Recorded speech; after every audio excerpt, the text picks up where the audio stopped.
Bonjour et merci pour l'invitation. Par contre, je ne te remercie pas pour la planification de mon intervention. Après Michel, ça va être compliqué. J'adorerais avoir sa voix et son flow. Vous allez voir, c'est un petit peu différent. Et juste avant le lunch, où tout le monde attend juste de pouvoir être libéré pour aller manger des bonnes choses. Néanmoins, en préambule à la table ronde qui va suivre et qui s'annonce déjà très intéressante, je vais en quelques minutes vous faire un point sur la créativité audio. La créativité audio dans un monde où nous sommes évidemment bombardés par la publicité. Voilà. Alors c'est mon fils qui m'a dit, c'est beaucoup plus cool de faire ta présentation sur ton téléphone portable. Je ne suis pas encore très habitué, comme vous allez le voir. Ah non, je reviens. Voilà, désolé, on y va. Donc avec la révolution digitale, comme vous le savez tous, il y a de plus en plus de contenu, de plus en plus de supports, de plus en plus de publicité aussi. Et comme vous pouvez le voir, il y a plusieurs études qui montrent qu'au quotidien, nous sommes exposés à plus de 4000 messages publicitaires par jour. Évidemment, pour émerger dans un monde et un océan de publicité et de contenu, il est plus qu'important d'être créatif. Et comme le dit Stefan Vogel, un fameux Chief Creative Officer de Ogilvy Matter en Allemagne, rien n'est plus efficace que la publicité créative. En effet, la publicité créative est beaucoup plus efficace en termes de mémorisation. Elle engendre des effets sur le long terme, permet de réduire les dépenses médias, puisqu'au plus vous êtes percutant, au moins vous aurez besoin de répétition, et de construire des communautés de fans plus rapidement.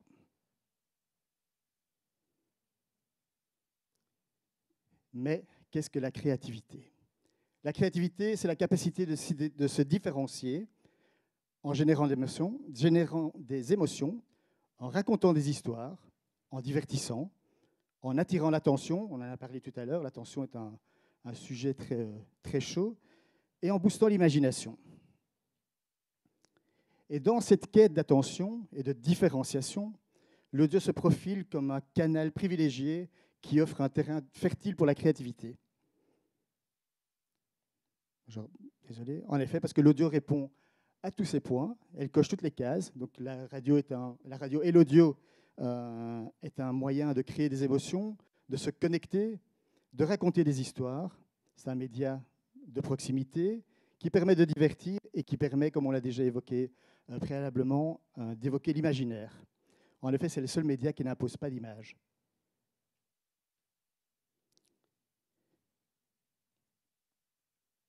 Alors, dans cette dynamique, évidemment, la signature sonore prend tout son sens, puisque c'est un élément clé pour les marques, pour se différencier, et en même temps, de s'ancrer dans la mémoire des auditeurs. Donc, de nombreuses études démontrent que non seulement elle permet d'être plus ancrée dans la mémoire, mais elle permet aussi aux marques d'atteindre certains KPI, des objectifs commerciaux.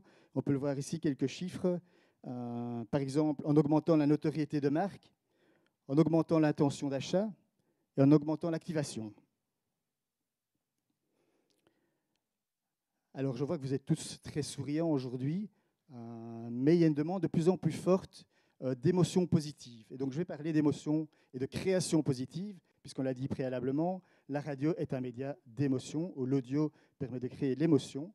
Et donc, les publicités audio qui procurent une sensation de feel good, de bien-être, entraînent des changements significatifs dans les comportements des consommateurs, et notamment en termes d'achat de la marque. Ici, plutôt une image d'une étude qui a été faite récemment en Angleterre avec Radio Center, qui est l'association des radios commerciales anglaises, avec System One, et qui démontre en effet que des radios qui offrent un sentiment de positivité sont beaucoup plus performantes. Alors évidemment, j'ai parlé de storytelling, et je ne peux pas parler de créativité et de storytelling sans évoquer le podcast, qui est la star montante dans le paysage audiovisuel en plein boom. On peut parler de différents... Enfin, il y a des contenus maintenant pour tout le monde, il y a différents formats. On peut parler de podcasts interactifs, immersif, et j'en passe. Mais ici, je vais surtout mettre l'accent sur les branded podcasts qui permettent aux marques de partager leur expertise, de raconter des histoires et de se connecter avec les auditeurs parce qu'ils vont toucher leur passion et vont aussi les inciter à agir. Ici, un chiffre, 60%. 60% des auditeurs qui ont entendu une marque dans un podcast vont avoir une action juste après avoir écouté le podcast. Donc l'action, ça peut être l'achat, ça peut être juste aller s'informer sur le produit ou aller sur le site. Alors, les progrès technologiques offrent aux annonceurs des nouvelles opportunités pour créer des nouvelles expériences uniques avec l'audience. En exploitant ces innovations, les annonceurs et les marques peuvent véritablement transformer la manière dont le public interagit avec leur marque, offrant ainsi des expériences audio qui restent gravées dans leur mémoire et suscitent l'enthousiasme des auditeurs. Et pour illustrer ceci, je vais vous montrer un petit exemple qui nous vient d'Irlande. Je l'ai appelé le Shake Me. Et là, j'espère que ça va fonctionner. Oui.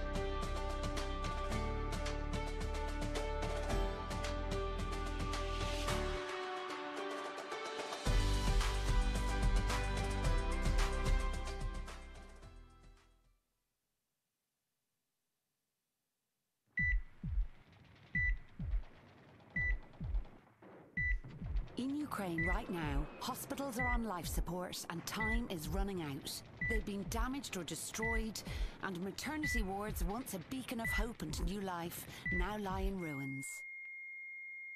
You can shake your phone now to help UNICEF support a hospital in Ukraine by providing essential medical supplies such as oxygen, surgery kits, and other life-saving equipment. Your donation can help. Shake your phone now to donate, or go to unicef.ie/donate/Ukraine. Thank you. To the Minister for Finance, to at a minimum.